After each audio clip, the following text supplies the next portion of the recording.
We set up now a scenario in a global level where we can see the elites in the overpower and the common people don't do nothing or anything.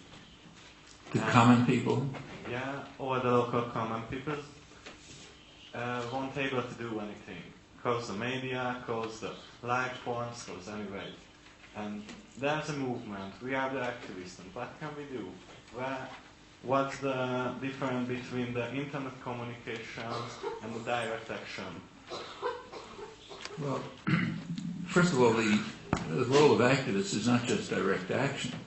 I mean, direct action has its place, but the direct action, by direct action you mean like sort of demonstrations or breaking windows or whatever, that has its place, but its role is education. It's a tactic. It's neither good nor bad in itself. It's just a tactic. And it's a tactic that you carry out. Tactics are judged by their consequences. Okay, they don't have any intrinsic value. You ask them, they're good tactics, so they lead to good consequences, otherwise they're bad tactics. But direct action in itself is not has no value. If it is a way of leading to good consequences, yeah, it has value. Well, what are the consequences? The consequences are education and organization. That's the point of any kind of activism. Sometimes direct action may be a way to do it. Sometimes it may be harmful. That's what you have to ask.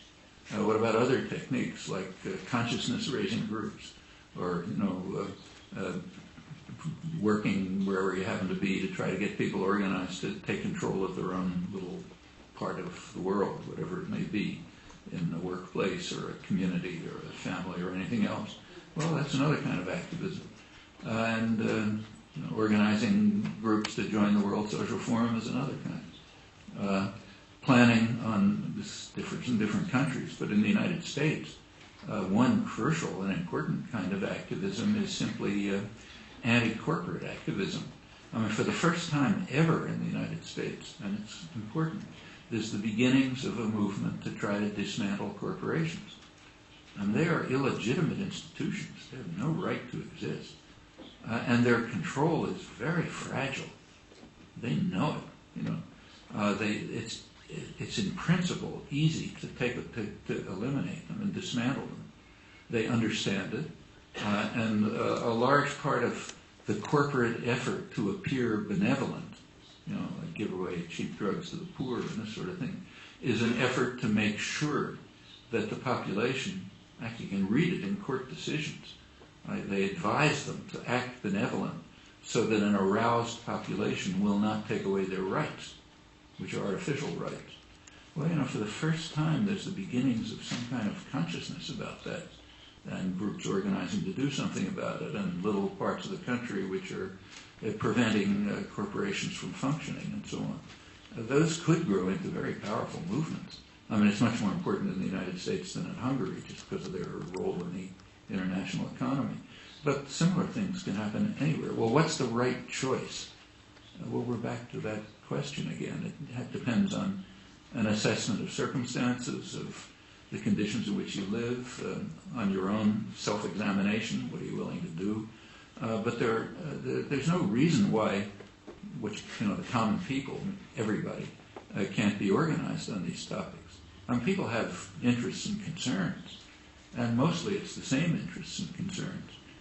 People do feel helpless, but they're made to feel helpless.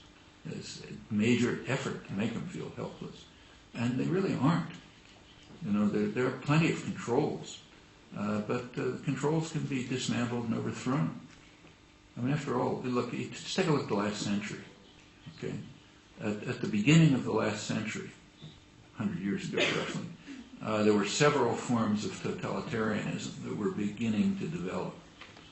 Okay, one of them was fascism, one was Bolshevism, and a third is corporations. They are all forms of totalitarianism. In fact, they come from the same intellectual roots. They all come from neo-Hegelian ideas about the rights of big organizations over the rights of individuals.